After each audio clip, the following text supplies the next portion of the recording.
Welcome back, students, and we're ready to go over some homework problems. So we'll start with brief exercise 1210. Adams Industries holds 40,000 shares of FedEx common stock, which is not a large enough ownership interest to allow Adams to exercise significant influence over FedEx. Now, in case you're wondering, gee, is that really enough? FedEx has about 260 million shares outstanding.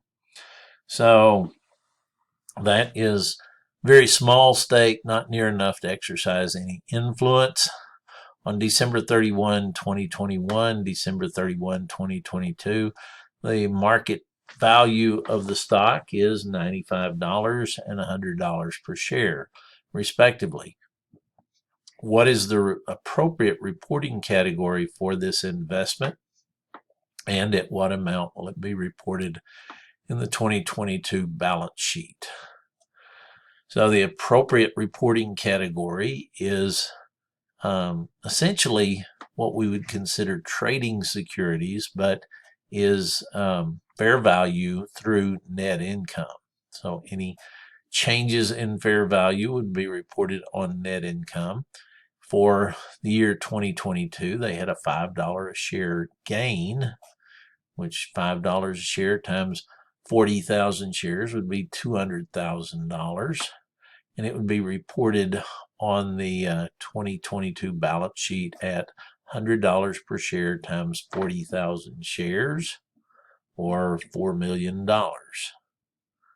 So there we go.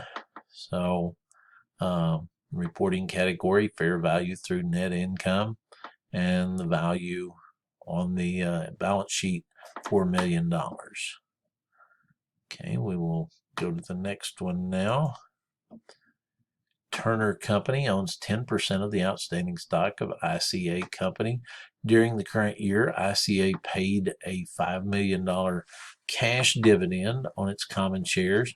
What effect did this dividend have on Turner's 2021 financial statements? Explain the reasoning for this effect. Well, they got a dividend of 10% of $5 million, or $500,000. So that would be an increase in cash, and it would show up as dividend revenue on the income statement. So there we have Turner's cash increased by $500,000 and $500,000 reported as dividend revenue. Since they hold 10%, they don't have a significant influence over the company, most likely.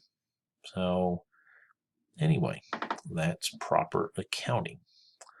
Let's move on now. So when the investor has significant influence, the equity method. Usually the investor can control the investee if they own more than 50% of the investee's voting shares. So again, the equity method is used commonly when you have between 20% and 50% of the stock. Now, is there a case where you might own more than 20% of the stock but not be able to exercise significant control? Well, the answer is yes. And when that happens, then you shouldn't use the equity method. You should use fair value through net income method. But what would be an example of that? And they talk about it a little bit down here, but the easiest example I can think of would be a family-owned business.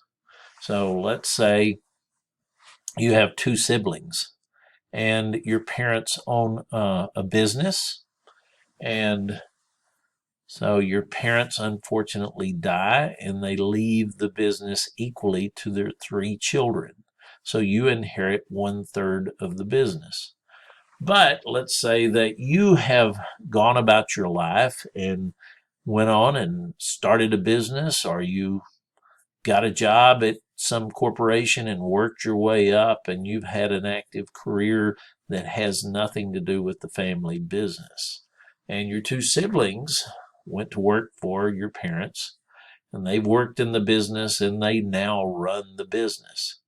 So you're in a situation where you own 1/3 of the business, but your two siblings commonly team up against you, and anything you suggest, they just tell you no. They're not interested, not going to do it.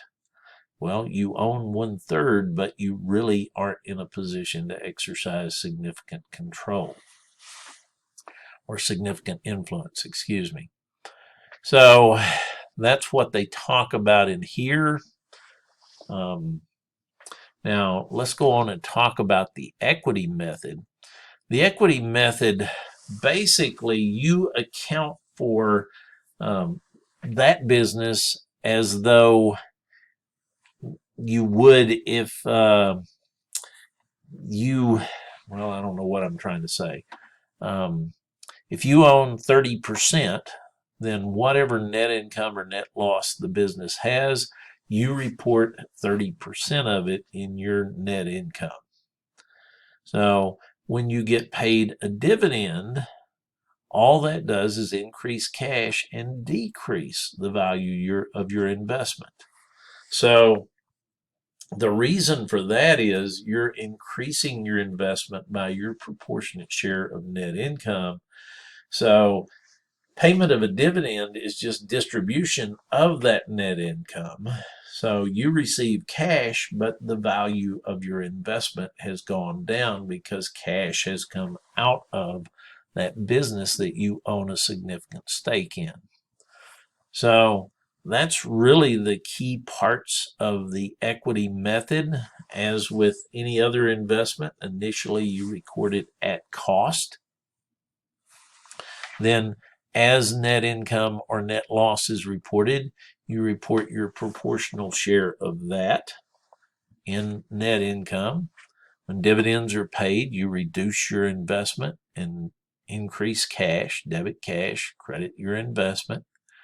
Trying to think, there's not a whole lot more to it.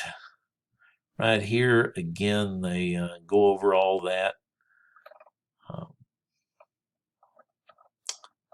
At this point, I would ask any questions, but you're not there to answer questions.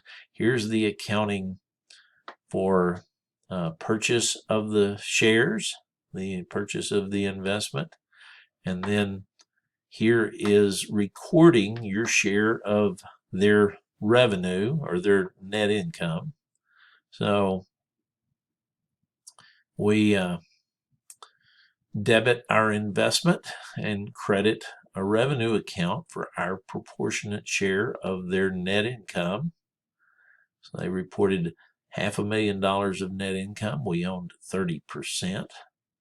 So then when we receive a dividend, we debit cash and credit our investment because part of what was invested in the company has now been distributed to us. All right, let's look at brief exercise 1212. So Turner Company owns 40% of the outstanding stock of ICA Company. During the current year, ICA paid a $5 million cash dividend on its common stock. What effect did this dividend have on Turner's financial statements? Explain the reasoning for this effect. Well, on the balance sheet is the only place you're going to have an impact here. We're going to increase cash by 40% of $5 million, which would be $2 million. We're going to decrease our investment. Because they are reported on the equity method, we do not report the dividend income as revenue or as a gain or as income. It's just strictly a reduction of the investment. So there we have it. So their cash increased by $500,000. I'm sorry, we're down here on this one. Their cash increased by $2 million, 40% of the $5 million, and the investment account declined by the same amount. And there's the explanation which is kind of what I told you a minute ago. So, all right, let's move on. So here is where we are. And now further adjustments. This is important to keep in mind here.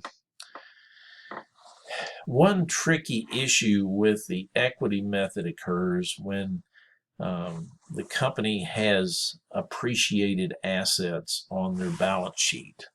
If they have intangible assets that get amortized or depreciable assets, say a building that has increased in value above what it's shown on the income statement, then you get into the situation where their reported net income is not the same as it would have been if their balance sheet had looked the way it would have looked at fair value for all the assets at the time you bought in. So let's say a company shows net book value of $85 million, and you buy a 10% stake. No, that's not enough to get equity treatment, I'm sorry. So you buy a 30% stake at $30 million. So you were buying at a $100 million valuation. That means some of the assets were worth more than they were recorded on the balance sheet. So their net book value was 85, but the fair value was 100 million. So 85 million subtracted from 100 million means there was 15 million in additional assets above what you paid. Now, if those assets are goodwill and land and maybe a trademark, you're very fortunate because none of those get amortized and you don't have to worry about them. Now, if it's buildings, that gets depreciated. So you actually have to take your proportionate share of their net income and then reduce that by the additional depreciation they would have had they been reporting those assets at the value you paid for them, essentially. Now, if the difference in value is a result of inventory, and that can happen especially when you're dealing with LIFO inventories, their inventory is worth more than it's shown on the books at, then you have to increase cost of goods sold for your proportionate share of that value. Usually we assume that the inventory is sold the next year, and so you have to report additional cost of goods sold and therefore less net income than what they would have shown had under using what they had on their books. So there they get into the additional depreciation, and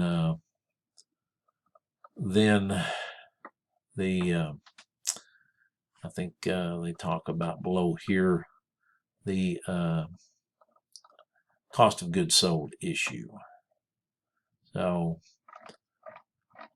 all right, let's go back up here and look at homework problem, brief exercise 1214. I think I have enough time to cover it before the end of the video.